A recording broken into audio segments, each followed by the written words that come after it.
What happened in A Court of Silver Flames? This is a long bloody book, so buckle in.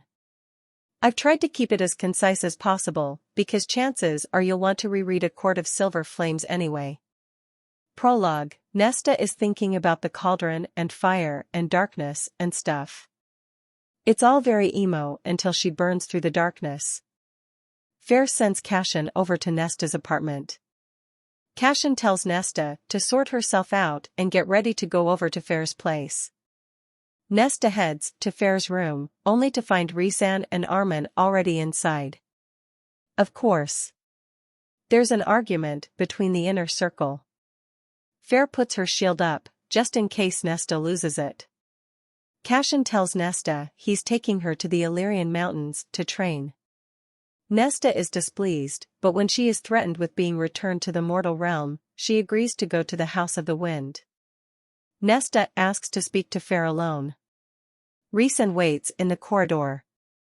Nesta tells Fair she's angry with this entire plan, and she is upset that she is being supervised. Nesta tries to get out of training, but Fair leaves her with no choice. Rhys warns Cashin that Nesta is dangerous.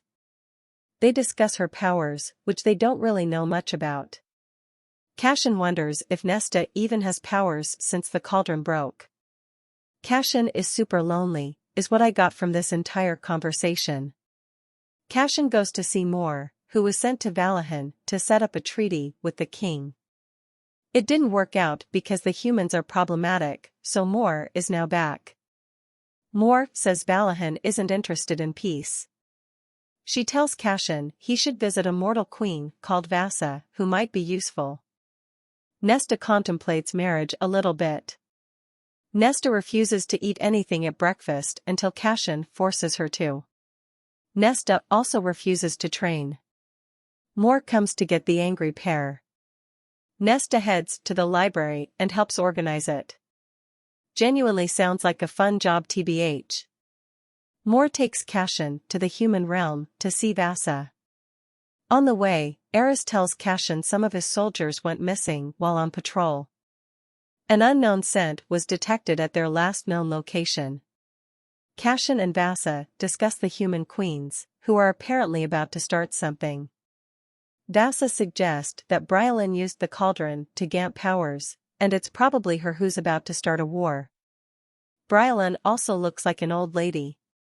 Vasa points out that Brylin didn't have the right powers to mysteriously abduct Eris's soldiers, but someone could be working with her. Eris tells Cashin that his soldiers met Brylin and they returned acting strange. Everything about this is weird. Rhys tells Cashin to watch out for Eris. Nesta heads into the city. She struggles up thousands of steps and meets Cashin at the top. Cashin takes Nesta shopping in a nearby village. They meet Emery, whose wings have been clipped. Nesta asks Emery for some warmer training clothes. Nesta eats and goes to bed. She wakes up cold and the house sets a fire for her, but Nesta puts it out. Nesta tries to head up the stairs again, but once again struggles. She falls over and sparks come out of her hand.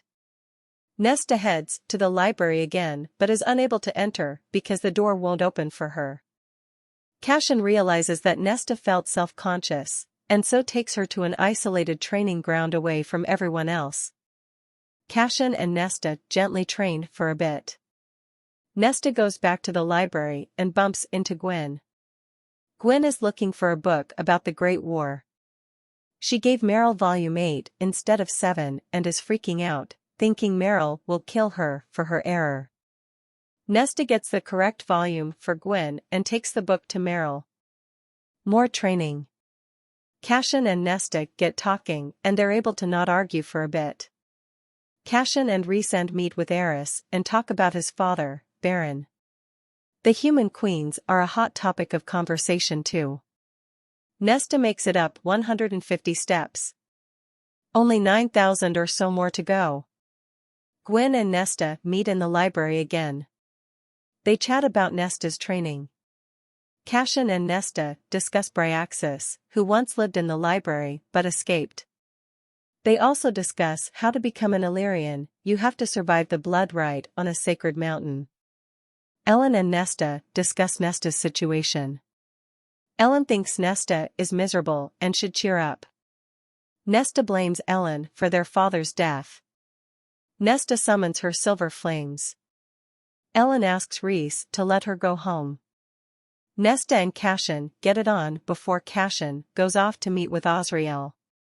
Osriel summons the pair to the river house. The group talks about Brylin and how she has been building an army.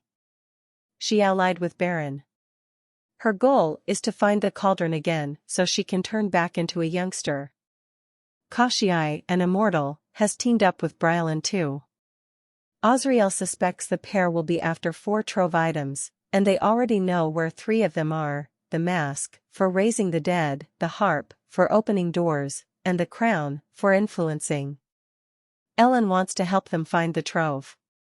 Nesta is unhappy with this and wants Fair to go looking instead, but Fair reveals that she's pregnant. Hence the super strong shield, I guess. Cassian and Nesta spend the night together. The next day there's more training, and more speaking to Gwen. Nesta asks her about the trove.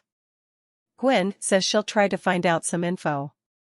The priestesses see Nesta and Cassian practicing punching stuff in the library. Cassian gifts Nesta a cute romance book. Gwen signs up for training with Nesta.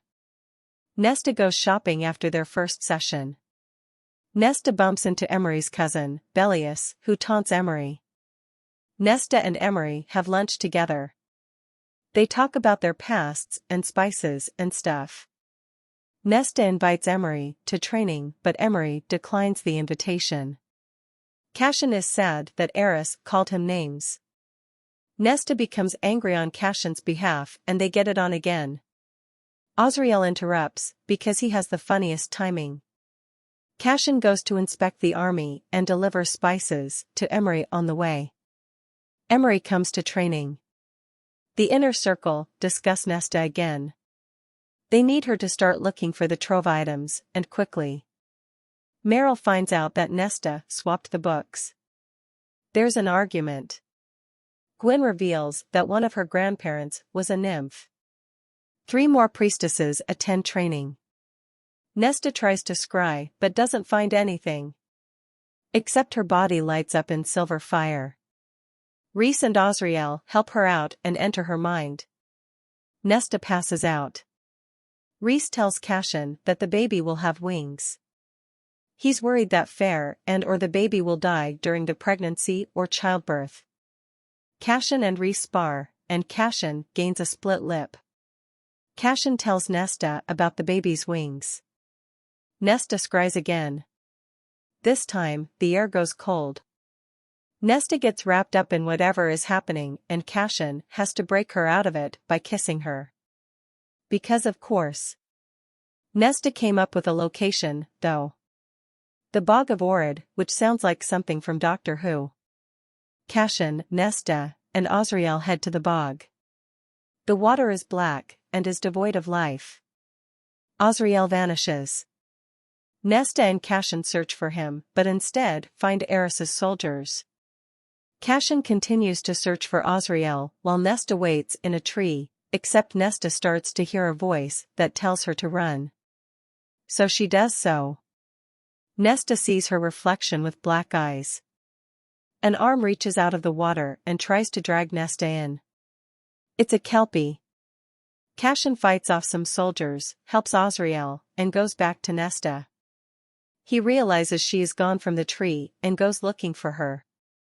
Nesta fights the Kelpie off a little, so she has time to place the mask on her own face. Nesta uses her new power to fight off the Kelpie. Cassian jumps in the water, but Nesta is able to get herself out.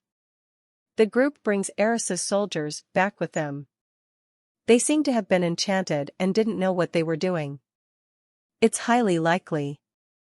Nesta feels the mask, which has been put away in a warded room, calling out to her.